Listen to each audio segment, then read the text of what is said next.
അല്ലെ ഈ ഭൂട്ടാൻ വാഹനക്കടത്തുമായി ബന്ധപ്പെട്ട് ചില അപ്ഡേറ്റ്സ് വരുന്നുണ്ട്. ഭൂട്ടാൻ വാഹനക്കടത്ത് കേസിൽ കസ്റ്റംസ് അന്വേഷണം ഇടനിലക്കാരിലേക്ക്.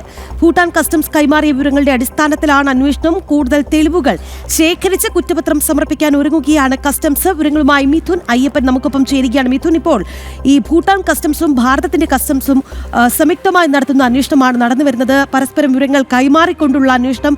അത്തരത്തിലുള്ള അന്വേഷണത്തിലാണോ നിർണായകമായ വിവരങ്ങൾ ലഭിക്കുന്നത്?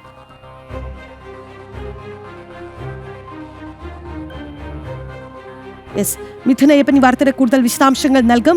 ഈ ഭൂട്ടാൻ വാഹനക്കടത്ത് കേസിൽ നമുക്കറിയാം ഭൂട്ടാൻ കസ്റ്റംസും ഭാരതത്തിന്റെ കസ്റ്റംസും സംയുക്തമായി നടത്തുന്ന അന്വേഷണത്തിലേക്ക് കാര്യങ്ങൾ എത്തിയിരുന്നു. കാരണം നേരത്തെ ഭാരതം നടത്തിയിരുന്ന അന്വേഷണത്തിൽ ഭൂട്ടാന് ചില ഒരു പരസ്പര സഹകരണത്തോടുകൂടി കാര്യങ്ങൾ മുന്നോട്ട് നീക്കാൻ സാധിക്കുമെന്ന് അറിയിച്ചിരുന്നു.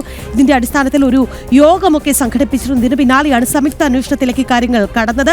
ഇപ്പോൾ സംയുക്ത അന്വേഷണം നടക്കുമ്പോൾ അത് കൂടുതൽ കുറ്റവാളികളെ ഈ അന്വേഷണ പരിധിയിലേക്ക് കൊണ്ടുവരാൻ സഹായിക്കുന്നുണ്ട്. ഇടനിലക്കാരിലേക്ക് അന്വേഷണം പോകുന്നു എന്നുള്ളതാണ്. മിഥുൻ അയ്യപ്പനിലേക്ക് പോകുന്നു. മിഥുൻ, നമുക്കറിയാം ഇപ്പോൾ ഒരു സംയുക്ത അന്വേഷണമാണ് നടക്കുന്നത്. ഭൂട്ടാൻ കസ്റ്റംസും ഭാരതത്തിന്റെ കസ്റ്റംസും സംയുക്തമായി നടത്തുന്ന അന്വേഷണം. ആ സംയുക്ത അന്വേഷണത്തിലാണോ കാര്യങ്ങൾ കൂടുതൽ വ്യക്തമാകുന്നത്? ഒപ്പം തന്നെ ഇടനിലക്കാരിലേക്ക് അന്വേഷണം പോകുന്നു എന്ന് പറയുമ്പോൾ അത് എത്രത്തോളം നിർണായകമാകും?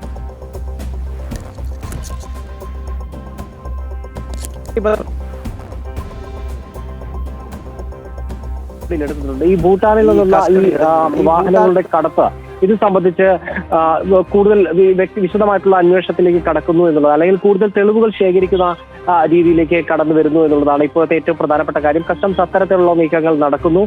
അതായത് ഇതിന്റെ ഇടനിലക്കാരിലേക്ക് കൂടുതൽ ശക്തമായിട്ടുള്ള അന്വേഷണം നീങ്ങുന്നു എന്നുള്ളതാണ്. ഇതിനുമായി ബന്ധപ്പെട്ടുള്ള ചില സൂചനകൾ ഇവരെ ചോദ്യം ചെയ്യുന്നതിൽ നിന്നാണ്, ഇടപാടുകാരെ ചോദ്യം ചെയ്യുന്നതിൽ നിന്നാണ് ഇത്തരത്തിലുള്ള വിവരങ്ങൾ ലഭിച്ചിരിക്കുന്നത്. നടൻ അമിത് ചക്കാലക്കലിൽ നിന്നാണ് കോയമ്പത്തൂർ കേന്ദ്രീകരിച്ച് നടത്തുന്ന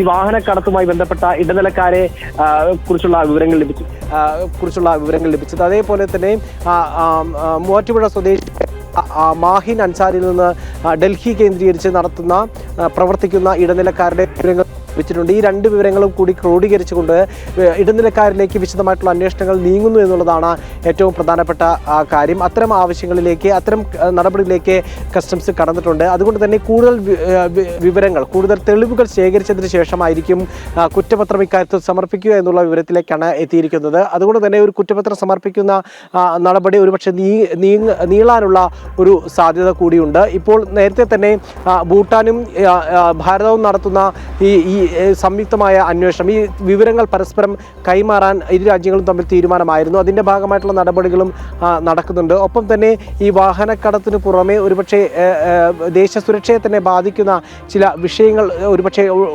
ഉൾപ്പെടാൻ സാധ്യതയുള്ളതിനാൽ അതീവ രഹസ്യവും അതുപോലത്തെ അതീവ ശ്രദ്ധാപൂർവമായിട്ടാണ് ഈ അന്വേഷണം നീങ്ങുന്നത് എന്നുള്ളതാണ്. ഏതായാലും ഇപ്പോൾ ഇടനിലക്കാരിലേക്ക് കൂടുതൽ അന്വേഷണം വ്യാപിപ്പിക്കുന്നു. ഏതെങ്കിലും തരത്തിലുള്ള നിയമവിരുദ്ധമായിട്ടുള്ള ഇടപാടുകൾ ഈ ഇടനില വഴി നടന്നിട്ടുണ്ട്. അതുപോലെ തന്നെ വാഹനങ്ങൾ ഏതെല്ലാം മേഖലകളിലേക്കാണ്, ഏതെല്ലാം ആളുകളിലേക്കാണ് എത്തിയത് എന്ന് സംബന്ധിച്ച് കൂടുതൽ വിശദവും വ്യക്തമായിട്ടുള്ള വിവരങ്ങൾ ഇടനിലക്കാരെ കൂടി ഇതിൻ്റെ അന്വേഷണത്തിന്റെ ഭാഗമാക്കുന്നതോടെ ലഭിക്കുമെന്നാണ് കരുതുന്നത്. ഏതായാലും വിശദമായ അന്വേഷണത്തിലേക്ക് കടക്കുകയാണ് കസ്റ്റംസ്. വൈകാതെ തന്നെ അത്തരം ഇടനിലക്കാരിലേക്ക് അന്വേഷണം നീങ്ങുകയും കൂടുതൽ വ്യാപ്തിയിലേക്ക് കേസ് മാറുകയും ചെയ്യുമെന്നാണ് പ്രതീക്ഷിക്കുന്നത്.